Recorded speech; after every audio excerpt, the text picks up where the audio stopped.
A team that just allowed 70 points versus a team that hasn't won a football game since October of 2022. Am I really going to break this game down for you guys? You bet your ass I am. What's going on, guys? I'm back with another Chicago Bears pregame prediction video, which I'll be doing before every single Bears game this year. So subscribe to my channel if you guys want my thoughts and my opinions before and after each game. And down the road, guys, in a few weeks, I might just turn these videos into something completely different if the Bears keep on losing games. So, like, after week 7, week 8, I might just make these videos like draft videos or just general discussion topics about the future of the Chicago Bears, because if we're like 0-7, 0-8 in a few weeks, like, there's no point in making these videos anymore because nobody's going to care about every single game. We'll be caring about our draft pick more at that point and probably tanking for another quarterback. So I know a lot of Bears fans are there already. Like, I know, like, my views are not going to be very high for this video because a lot of people have completely given up on the season. And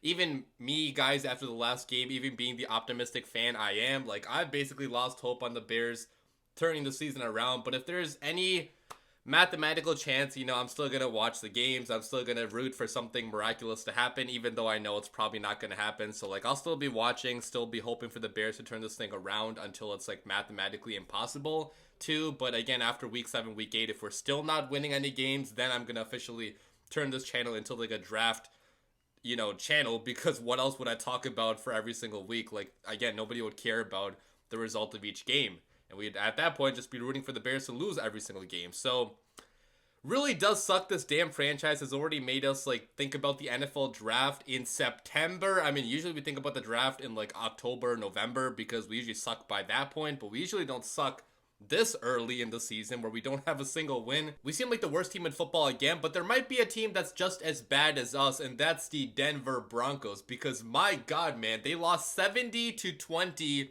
in their matchup last weekend. 70 points allowed in that game, almost broke the record for most points allowed in a single game, and they easily could have if Mike McDaniel went for the field goal at the end of the game, but he chose to show some mercy and not, get that record. So terrible outing by the Broncos. They're also 0-3 just like us. And with the new coach in Sean Payton, who I thought might turn things around, it surely has not been anything close to a turnaround. And the Broncos also could be in tank mode if they lose this game too. So it's two terrible football teams, two teams that are just in total disarray, total chaos right now. The Broncos' talent, I would say, probably is still better than the Bears' talent on paper, just because it just seems like, especially on offense, like they are at least performing a little bit better than the Bears are right now. But like it's still not, like, both teams are still absolute garbage, right? So I feel bad for anybody actually watching this game, which, yeah, I'm watching this game, so like I feel bad for myself having to watch this game and break this game down. But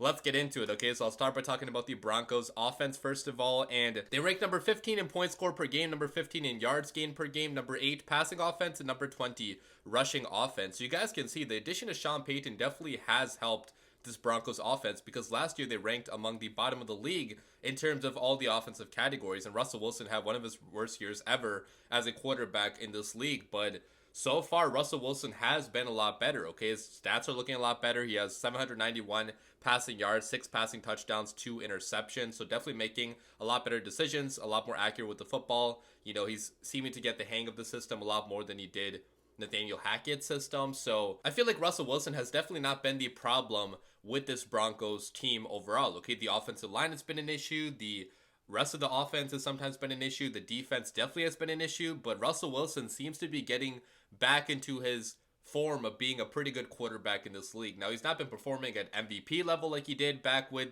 the Seahawks back in the day, but still, like, this is not good news for a Bears defense that is struggling to go up against a quarterback that does seem to be getting back into his rhythm as a passer and as a quarterback. So, that's Russell Wilson. Talking about their weapons, Marvin Mims, the rookie out of Oklahoma, seems to be having a great start to his NFL career, because he already leads the Broncos in total receiving yards. He has 197 receiving yards with 27.9 yards he's averaging per catch. So big play machine that can go down the field, stretch the field, get yards after the catch. Very fast, very electric playmaker. So definitely keep an eye out for Mims. He could take the top off of the Bears defense. But besides Mims, they also got Brandon Johnson, who is a second-year player, I believe, that actually caught a Hail Mary a couple weeks ago against the Commanders. So he's having a pretty good start to his career so far this year. They also got Jerry Jeudy, who's dealing with an injury. So not totally sure if Jerry Jeudy is playing in this game. And they also got Courtland Sutton as well at receiver. So pretty decent receiving core, not elite or anything. They also lost Tim Patrick due to a season-ending injury. So they've been dealing with some injuries here and there.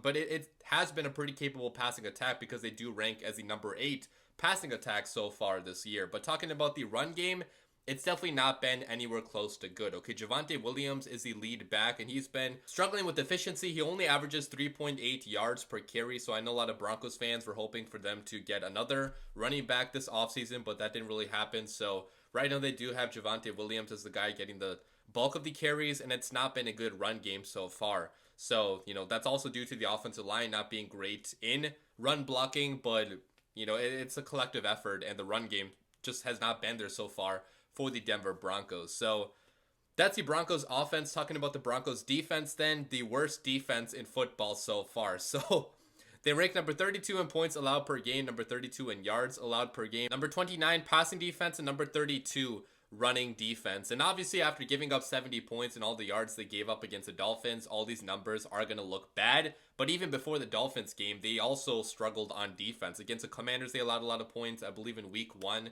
they didn't allow too many points, but they did allow a good amount of yards. So it's just not been a good defense so far in Denver. And their defensive coordinator, Vance Joseph, is definitely on thin ice and could be fired pretty soon if this continues, because it's just not what Broncos fans were hoping for, right? And their entire front seven is struggling big time. They only have 4 sacks on the year as a team, which is terrible. I mean, it's still more sacks than the Bears have as a team, but that's not saying much if you have more sacks than the Bears do, because we're the worst defensive line in football. So I think the Broncos could be a very close number 2 as being the second worst defensive line in football, even though on paper they do have some guys here, right? Like they do have Zach Allen, who they signed from the Cardinals. They also have Randy Gregory, who they signed from the Cowboys last year, but none of these guys are stepping up and becoming who the Broncos hoped they would be, and everybody besides them is also really struggling big time. So, against the run, they can't really stop the run. They can't really rush the passer either, and it's just not been a good front seven whatsoever, which is why the secondary also has been getting torched. And talking about the secondary, like nobody in the secondary besides for Patrick Surtain and maybe Justin Simmons occasionally has been making any plays at all. Okay, they have Damari Mathis and Isang Basie are the other cornerbacks they have on this team besides Surtain, and both of them have been some of the worst cornerbacks in football. So, Surtain again has been the one guy that the Broncos can rely on to be at least above average. He's not even been elite like he's used to being this year because of how bad the pass rush has been. So just all in all, like not a good secondary, not a good front seven, and this Broncos defense really struggling to do anything correctly as of late, especially after that last game. Talking about the Chicago Bears then, I'll talk about their offense first, and numbers are not good. Okay, ranked number 27 in points scored per game, number 29 in yards gained per game, number 31 passing offense, and number 17 rushing offense. And the O-line has become a big issue for the Bears offense again, even though it seemed like on paper we had upgrades this year. Everybody's gotten injured. Braxton Jones, our starting left tackles, out for at least a month, probably longer. We had injuries on the interior too. Tevin Jenkins has not played so far this year. Nate Davis is dealing with a death in the family, and he's struggling mentally to process that, which, I totally understand, but he's not been playing either. So I really do hope that Nate Davis can come back and play in this game if he is doing better mentally. That would be a big boost to the interior, because even though Nate Davis struggled in week 1, Ja'Tari Carter, his backup, has been really bad so far. Like last game, Ja'Tari Carter struggled big time. I mean, he's a 6th round pick that only projects to be like a backup. So like you never want Ja'Tari Carter really starting for you, even though he does have, room to grow and maybe he could be a decent backup. Like he's not ready yet to be starting for the Bears. So, hopefully Nate Davis comes back. But besides that, like Darnell Wright is the only bright spot on the offensive line. Darnell Wright has actually been having a pretty good start to his NFL career. He's been holding up against power so far. He's been struggling a little bit against speed, in this league, because again, he doesn't have the most elite lateral quickness, but against power, Darnell Wright has been, at least better than what we got last year out of Larry Borum or Riley Reese. So, definitely a lot of positives out of him, but besides him, like there's not been any other bright spots on this Bears offensive line. And talking about the rest of the guys, the quarterback, the offensive play caller, and the receivers have not been on the same page whatsoever. There's been no attention to detail. There's been no cohesion, no chemistry at all through 3 weeks, which is very, very concerning because what did they do during training camp and preseason, for them to be this bad entering the year? Okay, by now it's been a month and there's been no signs of progress on this Bears offense, which is very concerning. And again, if you guys have watched my other videos, like I do put a lot of blame obviously on the quarterback. Justin Fields has been bad so far this year, but also a lot of blame on the play caller and everybody else because it seems like nobody is helping the quarterback, okay? Especially Luke Getsy. Like sometimes he's drawing up route combinations that do not make any sense whatsoever when you go back and watch the tape. And these receivers also, like for as good as they have been on other teams, like last game, both Claypool and DJ Moore had drops in that game, which were pretty good balls by Fields. So like even when Fields has occasionally thrown a good ball, sometimes the receivers have not helped him out. So again, I'm not going to make excuses for Justin Fields anymore. Like by this time in year 3, he has to have been better as a passer, but with how bad the Bears are as an organization, like that's also played a lot into Justin Fields' regressions as a passer. And hopefully he figures it out sometime soon, because if he doesn't, then Fields is not going to be on this team next year, which would be really sad to see as a big-time Justin Fields fan. And we could be seeing Tyson Bagent in a few weeks again if that continues. But that's the Bears offense. Not good whatsoever. Not doing anything correctly. Talking about the Bears defense, even worse. Ranking number 31 in points allowed per game, number 29 in yards allowed per game, number 30 passing defense, and number 20 rushing defense. And Matt Eberflus, for being a defensive-minded head coach, has not gotten anything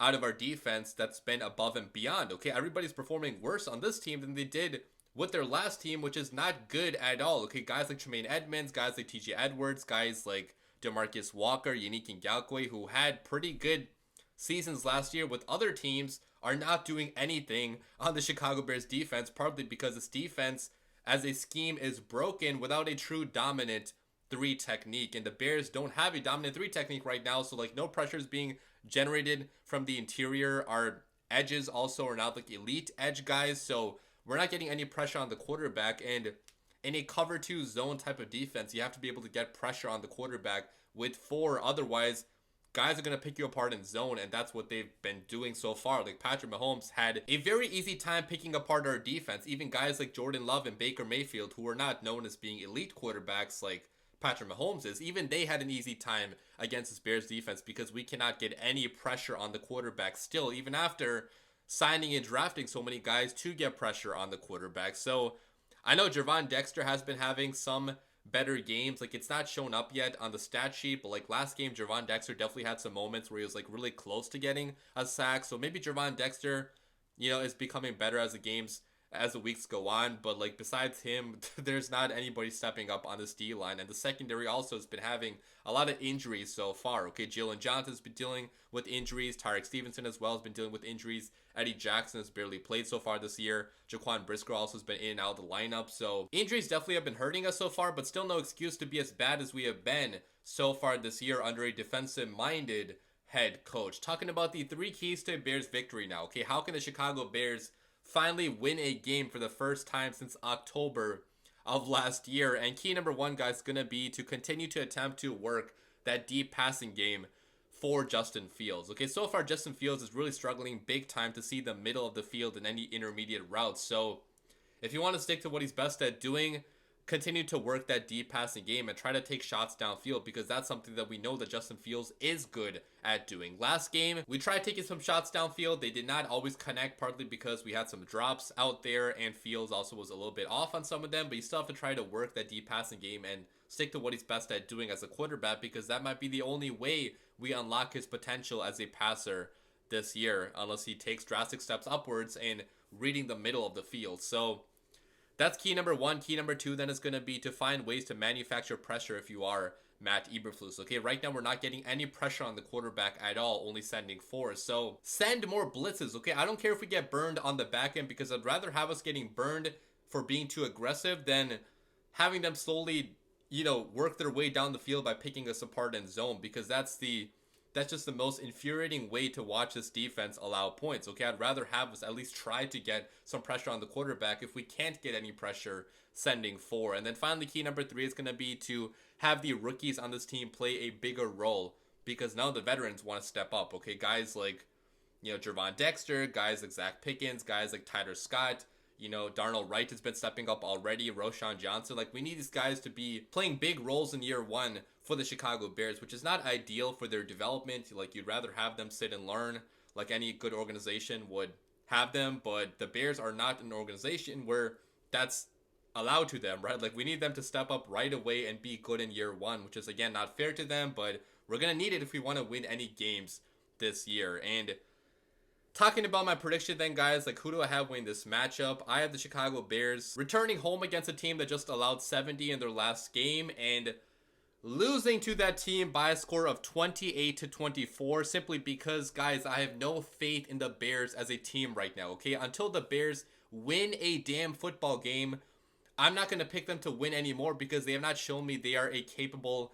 team in this league, okay? I don't think they can beat anybody at this point with how bad they're playing on both sides of the football. Again, I hope I'm wrong about this. I hope at some point the change comes, and we very well could win this game if we do play up to our potential as a team. But with how poorly we've been playing the last couple weeks, like, I can't predict any good things for the Bears until I see those good things actually happen on the football field. And going up against a coach like Sean Payton, who's been getting better things out of Russell Wilson, like, our defense could be allowing a lot of points in this game again, and I don't think our offense right now is good enough to win in a shootout. So I sadly have us losing. As for my offense MVP, I'm picking Chase Claypool. Maybe he gets some good catches for, I don't know, 50 yards, a touchdown. Defense MVP, I'm going to be going with Jervon Dexter, the rookie. Maybe he finally gets a sack in this game. He's been getting pretty close the last couple weeks. I think it finally happens in this game, and he gets, you know, one sack on Russell Wilson. But leave your comments down below, guys. Like, let me know what you guys think is going to happen in this game. And again, it's so sad that I have to keep on picking the Bears to lose, but, like, rationally, I cannot pick us to win until I see us